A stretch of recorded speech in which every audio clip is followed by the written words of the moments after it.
I would like to continue with the history of Honeoye Falls Rotary Club, starting on page 15 with Camp Hakamo. We opened the camp where it presently is located over in the Panorama Plaza in 1963.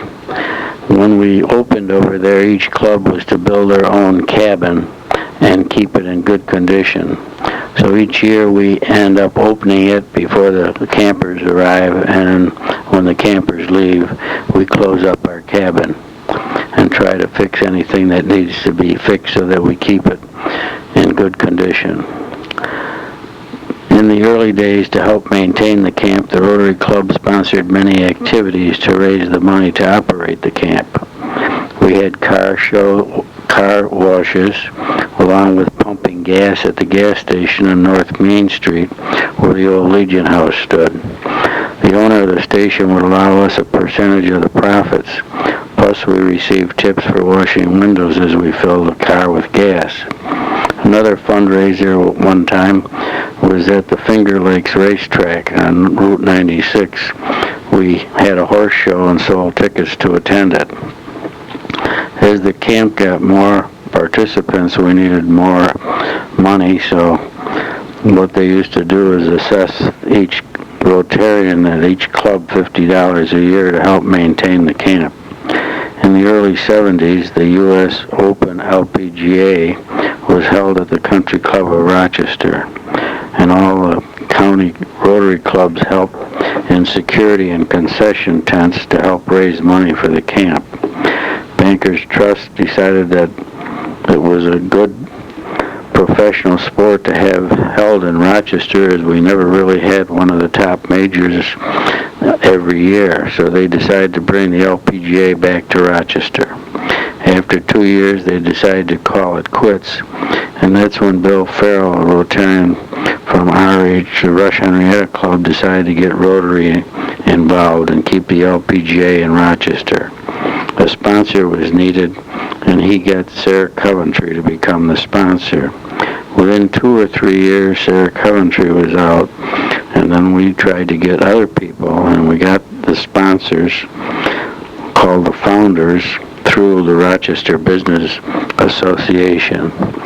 Within the last 4 years, we've been needing a major sponsor, and so we got Wegmans store to help raise our amount of money that's paid to the LPGA players. So he guaranteed, even though we still had the sponsors, that there would be more money, so we got better players to come.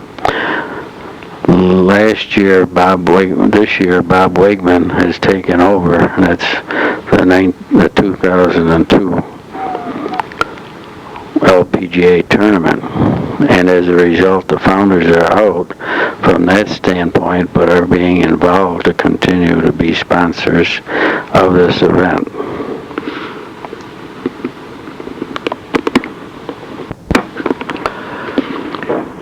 Each Rotary Club has a director that works on the board of directors to help run the Wegmans Rochester LPGA. In each club, there is a committee made up of 4 or 5 members, and they work in different fields like operations, concessions, and marketing. Tom Conroy is our main concession man that works with the board that handles the concessions and does a great job, along with all the Rotarians who not only work in the concession tents but work in other areas. We still go down and help get the course at Locust Hill ready, and other clubs help us, and then there are other clubs that help tear down the fences and get the club back so that they can operate for their members. It's a great opportunity to become involved in operations at that standpoint, or to get involved with the concessions or anything like that. Selling tickets at Marketplace Mall during Christmas season is a lot of fun, and this year we had 19 members that got involved, and some of them even won some prizes. The next event I come to is the Halloween party. Now, the Halloween party we got involved with many years ago. We used to bring the farm wagons in, and we would take the kids from Harry Allen Park on a little parade up to school. Now, lately, we're having the Halloween party, and it's held at the Manor School. And through the principal at the Manor School, a former Rotarian, I can't think of his name right now, but it'll come to me later. Anyway, they put on a real good Halloween bash for the kids on the Sunday closest to Halloween, and it's been a very successful thing, and I'm glad it continues to go. Some Rotarians still manage to get up and help with the activities that the kids are putting on. Under Christmas parties, we have still continued, it says here, to hold Christmas parties under different conditions. The last few have been held the last two have been held with the Chamber, Honeoye Falls, Mendon Chamber of Commerce. But before that, we would have our own individual Christmas parties with the club members and their spouses, and had a good exchange of gifts. But in addition to that, our community service projects have included baskets for needy people, so that they would have a Christmas dinner along, like we do with the Thanksgiving dinner, so turkey and all the necessary ingredients are passed along. In the last 4 or 5 years, we've added something new, and that's been angel trees. And I believe this last year we had anywhere between 160 to 200 gifts that were given to young people in need of gifts, along with some senior citizens. And we have a lot of fun taking the angels off the trees. For the ones that the people in the community don't take, we pick up the difference and go down and get gifts for 12-year-olds, boys, girls, 6-year-olds, and so on. And we then have a party after our Rotary meeting, and we all get together and we package up all the gifts. 3 years ago, a former teacher in Honeoye Falls who has a Christmas tree decided that it might be nice to have Christmas trees delivered to needy families who can spend the money on the kids instead of purchasing the Christmas tree. The first year we tried this, I believe we distributed about 16 trees. In the last 2 years, it's been 21.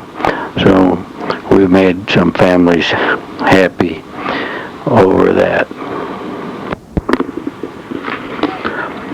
Some of the fun nights that we used to have, I remember it had to be in the late 80s, we had a circus, because some of the older members remembered the one we had back in June of '64.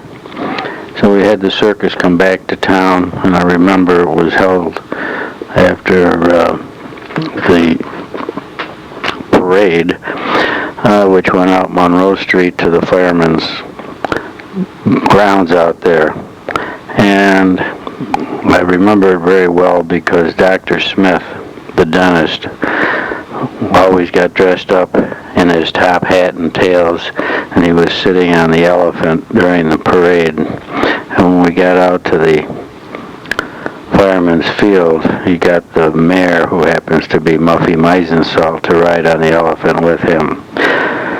It was a great event, and the kids really liked it. It was a typical parade.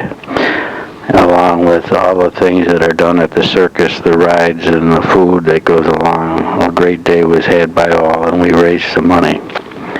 Another way we had some fun times raising money was when we had Dave Maloney, a longtime member with the Honeoye Falls Club. His son, David Maloney, was very good in music, and he started what he called the Riley and Maloney Show, and the two of them would put on a very entertaining night. And they were basically out in the West Coast area, but then they'd travel back east to see their parents. And when they were here, why Riley and Maloney went to a high school auditorium at least 3 times, 3 different years, and helped us raise money. Another time that we had parties back when we were at the old Legion House, we would have the president-elect pick out a theme, and we would try and get rid of the dull winter months and have a party sometime between the early part of February and the middle of February on a Saturday evening. And we would decorate it, and the vice president in charge would have to come up with the theme. And I remember when I was the vice president, I came up with the German theme, and we had to decorate it, and people would try and wear those kind of costumes, and we had a really good time every time we had one of those. There were some great themes, like, remember Claire Smith's theme when he was vice president was to have the winter type carnival, skiing and decorating like that, toboggans and the whole works, and each one would come up with something new and interesting. As it says in my Rotary book that I joined Rotary in 1958. The high school principal had been a long Rotarian. His name was Herb Warboys, and he invited me to become a member. And so back in the fall of '58, when school started, I joined Rotary after soccer season was over, and enjoyed it very much, and I've been a member ever since. But I can remember one of the things that I feel outstanding about was when I became president in July of '77. I got together with some of the members, Harvey Kloss and Bill Mantagna, and we thought it would be time and proper to pay special tribute to 3 original members, Fran Collins, Cy Grace, and Mac O'Brien, who happened to be at that time the only remaining charter members from the original 18 who founded our club in '29. And we decided to have a night where we would honor those. And so, to do that properly, we felt that we ought to invite back all former Rotarians that had been members that were still alive, that were no longer members, sometimes because of other commitments or because they moved out of the area. Some of the people that we invited back, for instance, there was Herb Warboys, who was the man that got me into Rotary, and Fred Saby, Frank Lamphere, Johnny Amerise, Bob Ladine, Larry Pringle, Lou Abel, Ed Harnish, Vince Green, Al Clark, David Dunn, Mert Kays.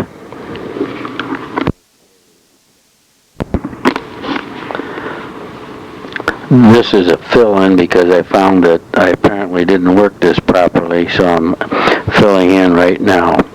The rest will come later. I'm looking at the questions that are on here, and you ask where were the meetings held in those days, and I think I got that already on later. What were they like? They were very similar to what they are today, except when we met at the Legion House, we got whatever Mrs. O'Brien decided to cook that night.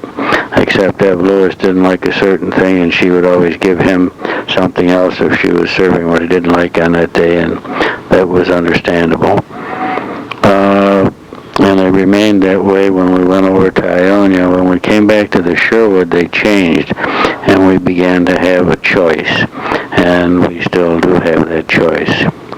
The meals have increased since I joined in '58. They were probably back then around $3 to $3.50 to $5, and gradually they went up. There were alcoholic drinks at the Legion House when the bartender would come on a Wednesday night and open up the bar downstairs. Otherwise, if he didn't show up, we didn't have any drinks. When we went over to the Ionia place, they had a bar over there, and so we were able to get the bar. When we went up to the Pinehurst, though, things had changed, and we were allowed to bring some stuff in on our own. The size of the clubs when I joined were probably somewhere between 40 and 45. That was the 60s through the 70s. During the 70s, we got up between 50 when I was president that year. I know we had 50. We were starting to get older, and some of the guys moved south. Some of them passed away. But in the late 70s, we dropped down to 43. And then in 80s, we were someplace down in 84, 85. The low was 32. So I would say in the 80s to the 90s, we were about 35 to 40 members. And then in the 90s to 2000, we remained about 35 to 40. What was the club like? Was it principally a service organization or a businessmen's group? It was basically always been a service organization. I know that in the time when the Chamber of Commerce in Honeoye Falls started, most of those were members from our group, and they wanted to get that started, so a few of them dropped out. Bernie Brown, I know, was one, and a couple of more I can't think of right now. They wanted to get the businessmen's chamber started, so they dropped out and got that started. And they used to meet then once a month, and it was on a Wednesday. Who were some of the more prominent members? Boy, I'd have to go back in my book and I'll do that. To be honest, there wasn't anyone that I can recall looking in the books that was very outstanding or more prominent than any of the people are right now. They were just local people that lived here and worked other places, or lived here and ran some of the local businesses. At some time they might be the mayor, they might be the supervisor, they might be in politics just like it is today. But we didn't have any millionaires ever living in the community that I can think of offhand that were members of Rotary anyway.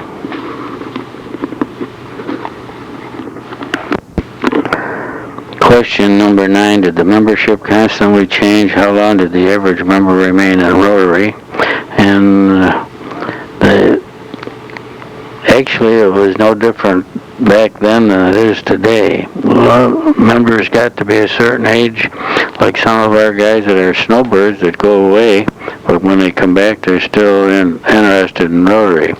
Others get involved when they're too young and their families are demanding attention, Little League this, Little League that. So the parents have to give up something, and it's easier for them to give that up at the present time and go back and help the family. So I don't think times have changed that much, but I think most of the Rotarians, if they stay there a matter of 3 years, they're in. Sometimes people come and join, and within 1 or 2 years they drop out because they just aren't interested in Rotary or don't have the time for that devotion and service projects and social activities, things like that. They probably wouldn't be able to continue. So they took us in and we met in the Sherwood Manor probably from 93, 94 until they closed that in December of 2000. And in 2001 we started to meet over at the Country Club of Mendon. Oh, I forgot there was a time in there when we were at the Pinehurst. We thought we'd try to have a morning breakfast instead of the evening meal to see if that would increase our attendance. Because at this time our attendance was down to about 12 to 15 while we were up at Pinehurst. And so we went over into the hamlet of Mendon, and there was a guy over there in the old Grange Hall that would put on the breakfast for us. Our attendance did not increase, so we didn't stay there. It was basically through the summer. I don't remember going over in the wintertime, so it had to be in the spring that we started it, and we probably withdrew from there and came back to the Sherwood shortly after.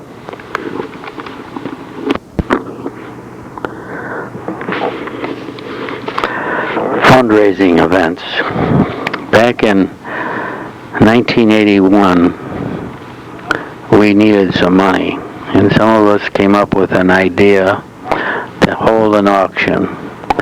And someplace along the line, I remember someone saying that the McQuaid Jesuit High School would raise thousands and thousands of dollars by holding auctions. So we thought we would give it a try. And we did. We'd hold the auction in the early spring. The weather wasn't too good to get out. People needed things to do. So we'd hold it and we held it at the Legion Hall. We would bring the people in. We'd give them some snacks and some drinks. And we would then have an auctioneer who donated his time free to us. He was from Avon, and he didn't charge us anything. And we would go around and get not only the Rotarians to give us things that we could put in the auction, but we'd go to the local merchants to get some of their products, and they would get the advertising that way. And this worked very well. We would make anywhere from $1,000 to $1,500 by doing this. It was a lot of work for a few people. You had to make the calls on the merchants to get the materials to put in the auction, but people seemed to have a good time. One time we decided not to have the auction, and we thought we could make more money, and we had kind of a gambling type of entertainment, and that didn't go nearly as well. We called it the Las Vegas night. We didn't make enough money. Some of the other things that we had back in the early 80s, John Teller belonged to a bunch of people that would get into the cross-country running, and so he thought that we could get people to have a cross-country race, which we did, and we had it in the fall. And it made some money, and I don't know what happened that we didn't continue it. But we did make good money, and it didn't take that much effort. We used to get the police to block off the streets. We'd started at the school driveway there on East Street by the high school driveway, and we would run down to the Four Corners and go straight to Monroe, and then we'd go up Monroe and come down High Street, and then we would come down through Norton back to West Main, and then continue through the red light to North Main Street, up to Hyde Park, back to Hyde Park, and then we would finish up at the entrance to the Manor School. It was always held in the fall, and we had good weather and good turnouts. I don't really know why this didn't continue, but it was really a good, easy way to make money.